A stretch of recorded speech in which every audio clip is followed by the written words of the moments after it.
Hello, this is Grant Hughes of Grant Hughes Investigates on YouTube. This is regarding the Audrii Cunningham case out of Livingston, Texas, where she went missing on the 15th at 7 a.m. And this is Audrii. You're looking at her right here. She is 4'1", 75 pounds, and is 11 years old. So I have everything mapped out. I've been covering this for a couple days now, or since yesterday, I guess.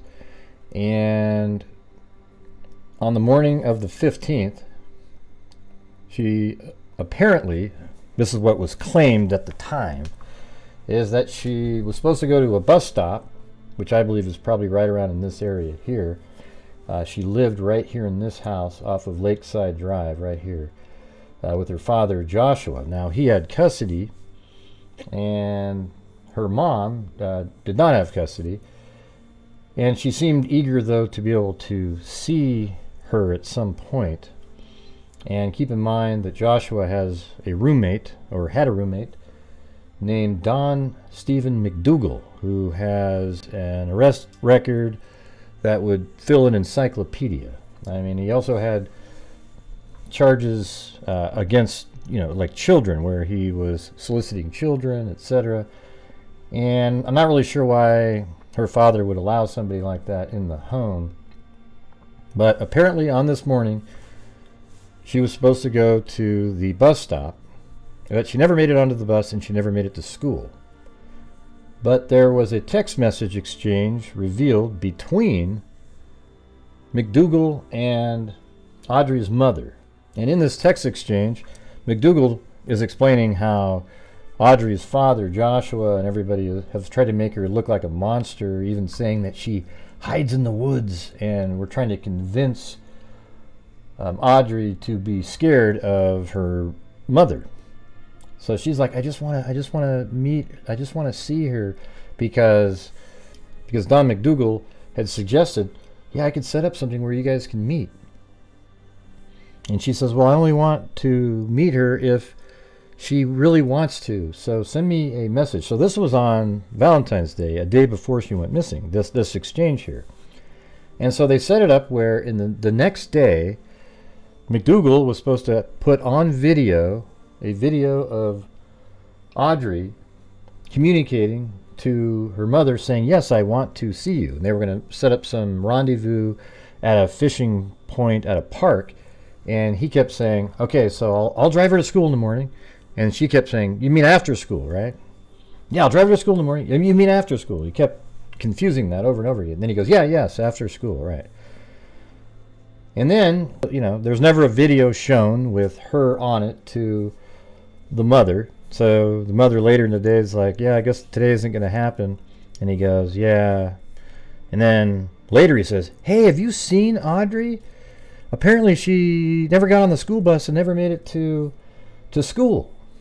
And so now it appears that this whole text exchange was a ruse to sort of include an investigative option in case he got caught. It seems to me he admits that he drove her to the bus stop.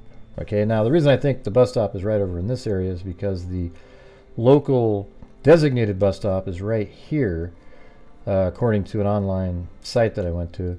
And you can see that a bus would come in, probably go around like this, and make a perfect little loop.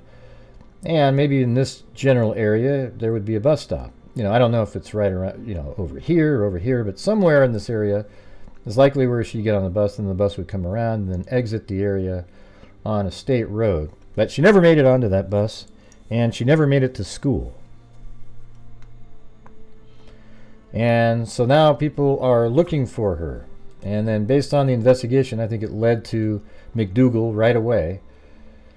And he became a suspect. There were a couple suspects that they mentioned early. Now, after today's press conference, we know it's just one, and it is McDougal. He's the suspect.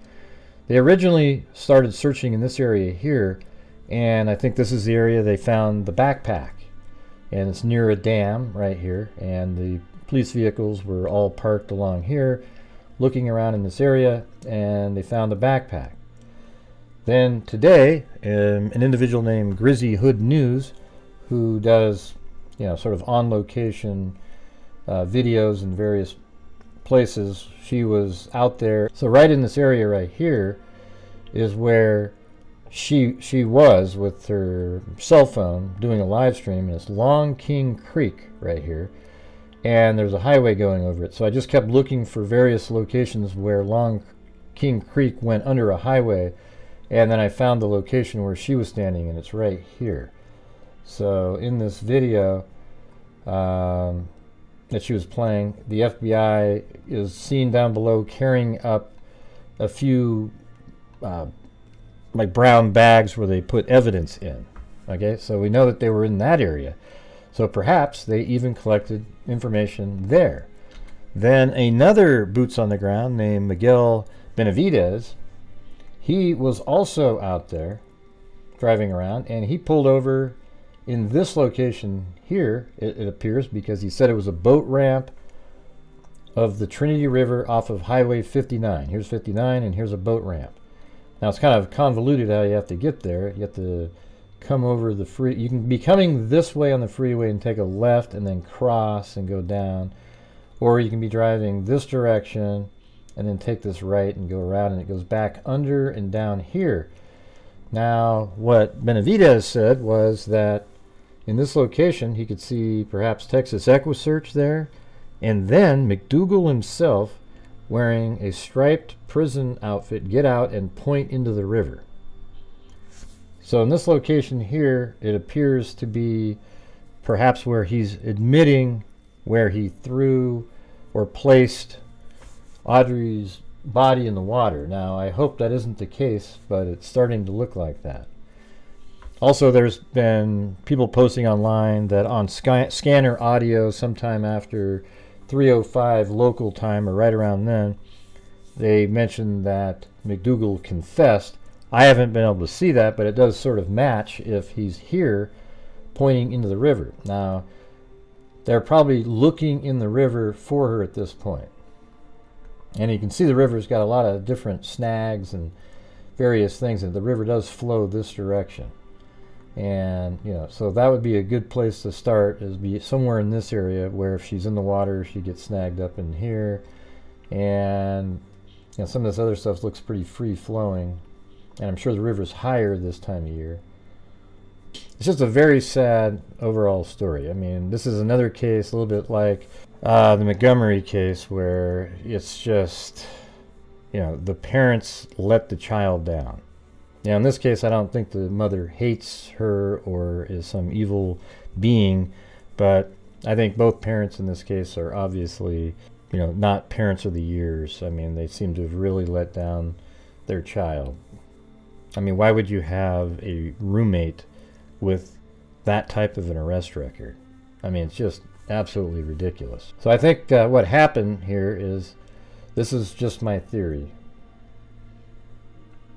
that he abducted Audrey from the home in the guise of, I'm going to drive you to the bus stop, and he never let her out of the vehicle.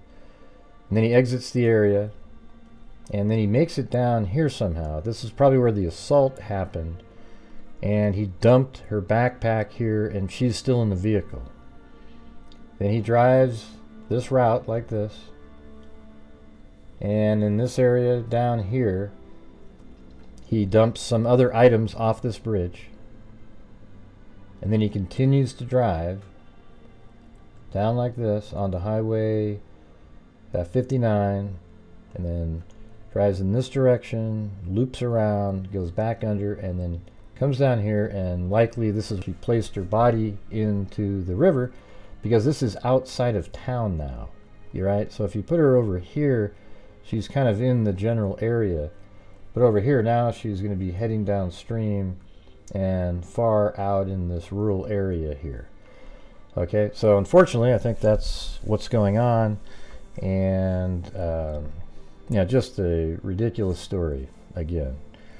It was crazy, though, that text message exchange. I covered it last night twice extensively, so if you want to go look at some of the last night's shows and just kind of forward it to the text message recaps, you'll find that pretty interesting.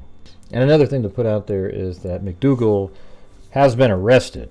and I did a show on that last night, for aggravated assault, and police say it's not related to the case, but you know, that's just not really accurate, right? You know, we all know that a lot of times they'll keep charges on the books for different people so that they can bring them in at another time when they realize somebody is kind of a dangerous person.